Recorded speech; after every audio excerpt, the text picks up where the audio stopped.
Visit Sailrite.com for all your project supplies, tools, and instructions.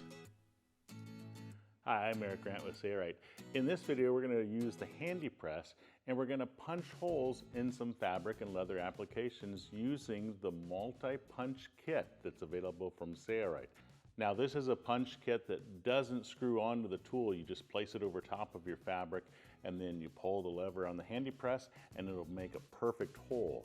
The smaller size punches can be a little bit troublesome because they can't just sit on top of the fabric, but we have a way to deal with that. The larger ones, no problem. Let's get started and show you how it works. Before we get started, you need to know that the HandyPress may just be the best hand press ever made.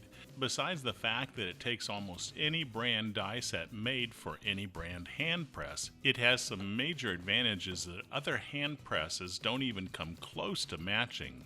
I highly recommend you watch the demo video showing the amazing features of the HandyPress. To see it, click the link in the description or in the upper right hand corner of this video. It's now time to set the HandyPress up to punch holes in our fabric or leather assembly. We're going to use the hole cutting set, self-centering, with 9 available sizes from Sailrite to do this. The first step is to slide on the HandyPress sliding flat workbench and then lock it in place underneath the shaft of the HandyPress. Then slide on the cutting board. On the side of the HandyPress, you'll find the HandyPress round upper press plate. Remove it from its keeper. Then thread it onto the bottom shaft of the HandyPress, as seen here. Thread it all the way to the top. From the hole cutting set, self-centering, we're going to grab the largest hole cutter and place it on top of the cutting pad underneath that plate.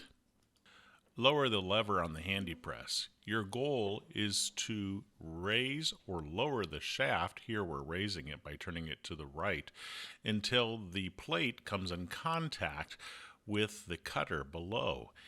And at that position, the lever will be horizontal or slightly downward.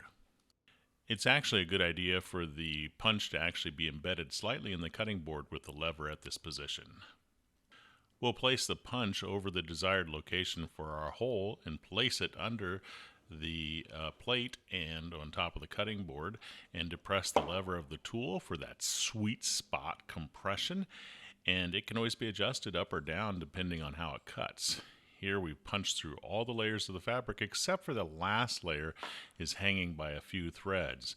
To keep that from happening when punching through a fabric that's woven, whether it be a marine grade or an upholstery grade fabric, place a thin cardboard piece or cardboard on top of the cutting board and then punch your hole through your fabric assembly.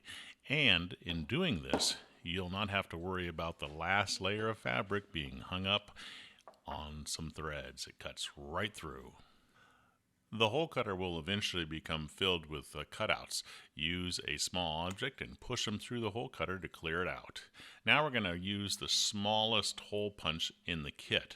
This one does not set up by itself, so sometimes what I do is I take 2 fingers to hold it in place over top of my fabric assembly where I want that hole to be cut. And in doing this, I can lower the upper shaft with that plate on it all the way down to the hole cutter until it comes in contact. Then I can remove my fingers and press it all the way through our fabric or leather assembly. That's how we deal with the hole cutter that's the smallest. The next one in size typically will stay upright without having to do that. We can also make holes in leather. This is a thick veg tan leather and we're going to punch a hole through it. The only negative thing about this is that it's hard to pull the punch out of the leather once the hole is made. So now what we have to do is we have to pull on the punch or the hole cutter and rotate it slightly to get it out of the leather. A little bit of effort and a perfect hole is made in your leather assembly.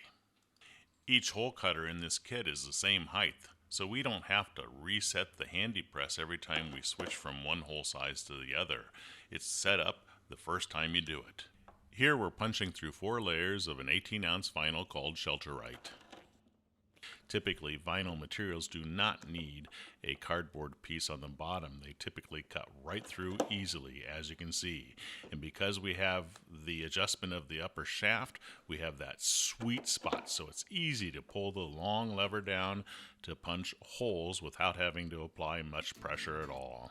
And for the final one, we're going to use a small hole cutter here on that leather assembly. It too punches beautiful holes in leather. This is just one option of punching holes using the HandyPress. There are other options as well, but as you can see, this one works great. The HandyPress will also work with multiple other brands and types of dies. We hope this video has been helpful. Check out our website to find out what other types and brands of dies will work with the HandyPress.